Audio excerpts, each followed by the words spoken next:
আজ কিন্তু আমি বানিয়ে দেখাবো জাম মাখা বা জাম ভর্তা। জাম কিন্তু বছরে এই একটা মাস বাজারে প্রচুর পরিমাণে পাওয়া যায়, তারপরে কিন্তু মাথা খুললেও আর জাম পাওয়া যাবে না। তবে তোমরা যারা যারা জামটাকে সংরক্ষণ করে রাখতে পারো সারা বছরের জন্য তারা তো নিশ্চয়ই রাখো, আমিও খানিকটা সময় পর্যন্ত রাখি। তো আজ বাজার থেকে অনেকটা পরিমাণে জাম কিনে এনেছি, 750 জাম আছে এখানে। তো 750 জামের থেকে এখানে দেখো 200 মতন জাম আমি আলাদা করে খুব ভালো করে 5-6 বার জল পাল্টে পাল্টে ধুয়ে নিয়েছি।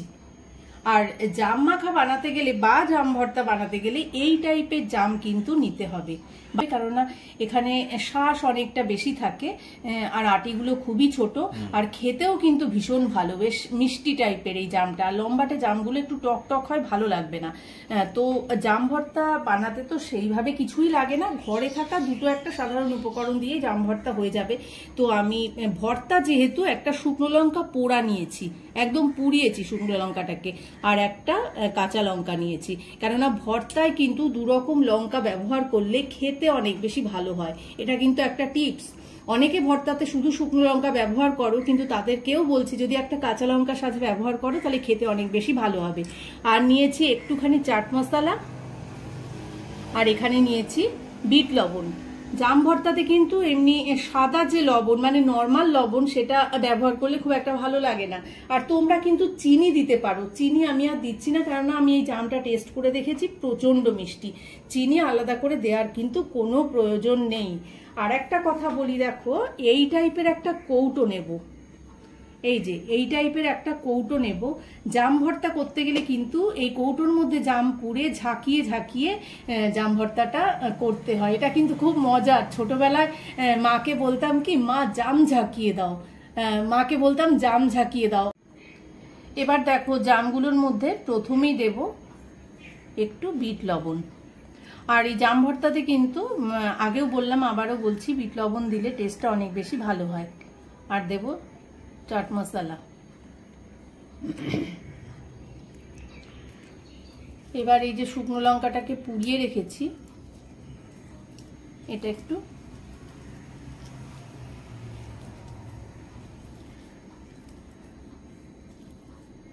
খুব হাত দিয়ে ভালো করে ক্রাশ করে নিতে হবে। এবার কিন্তু কাঁচা লঙ্কাটাও মেখে নিতে হবে।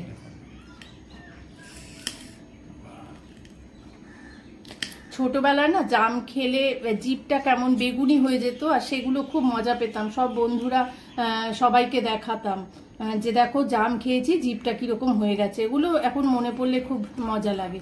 তো এবার এটা আমি হাত দিয়ে খুব আলতোভাবে মেখে তারপরে আমি ওই কৌটোটার মধ্যে ঢালবো।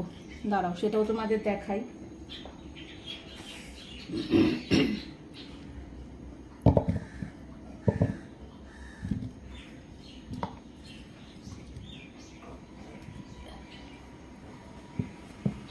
দেখো কৌটোটা কিন্তু পুরো ভর্তি করে জাম আমি নেইনি, পুরো ভর্তি করলে কিন্তু ঝাঁকানো যাবে না, সেই জন্য খানিকটা ফাঁকা রেখে তারপরে জাম ভরতে হবে, মানে ভরার পর জাম ভরার পরে খানিকটা ফাঁকা রাখতে হবে এই আর কি।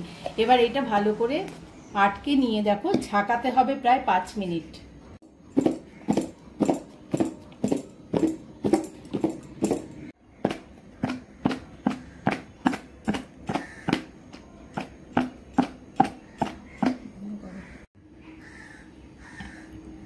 এবার আমি এটা ঢেলে দেব।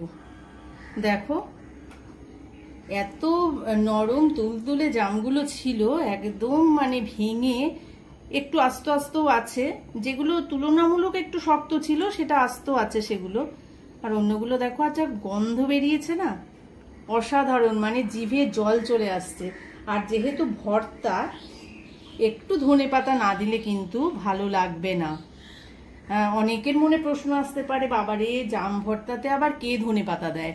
আমি দিই, কেননা ধনেপাতা দিলেই কিন্তু টেস্টটা অসাধারণ হয়ে যাবে। এই যে জিভে জল আনা একটা গন্ধ, তার সঙ্গে কিন্তু ধনেপাতা মিলে মিশে মানে একদম আর ওয়েট করা যাচ্ছে না, ভাবছি যে কখন মুখে পুরে দেব। আর তার যে কি স্বর্গীয় অনুভূতি হবে সেটা কিন্তু তোমরা না বানানো পর্যন্ত বুঝতে পারছো না, মানে বানানোর পরে খাবে তারপরে কিন্তু বুঝতে পারবে যে কি যে স্বর্গীয় অনুভূতি।